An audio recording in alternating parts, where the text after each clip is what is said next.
पांच तत्वों की पुकार। बहुत समय पहले की बात है। एक गांव के पास एक वीरान हवेली थी, जिसे सब मृत हवेली कहते थे।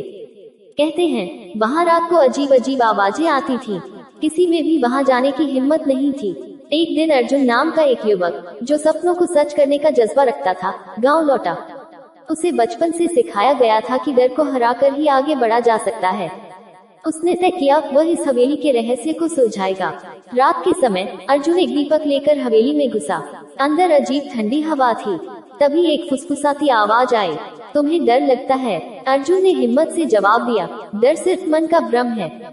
अचानक धरती हिलने लगी, फर्श फटने लगा। एक गहरी आवाज गूंजी, मैं धरती हूँ, डगमगाते रहोगे या अपने पांव जमाओगे? अर्जुन ने गहरी सांस ली, अपने पांवों को मजबूत किया और डटे रहे। फिर दीवारों से पानी बहने लगा। जल ने उसे घेर लिया।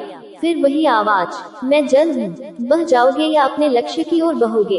अर्जुन ने दीपक ऊंचा किया, रास्ता खोजा और आगे बढ़ गया। फिर एक भीषण आग उसके सामने आ गई। अग्नि फुफकारते हुए बोली, मैं अग्नि हूँ, चलोगे या तपकर सोना बनोगे? अर्जुन ने मन में निश्चय किया, तपना ही असली परीक्षा है, और आगे बढ़ता गया। अब हवेली में हवा का बवंडर उठा। सब कुछ उड़ने लगा। वायु चीखी, मैं वायु हूँ, बिखरोगे या उड़कर ऊंचाई छुओगे?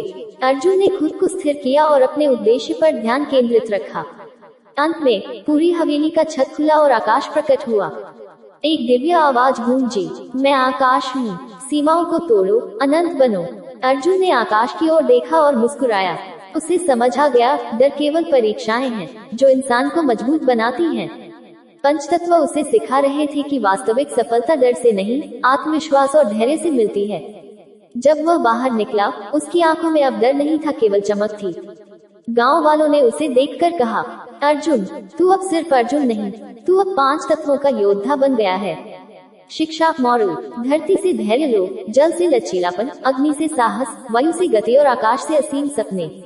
डर को हराकर ही जीवन की असली उड़ान संभव है।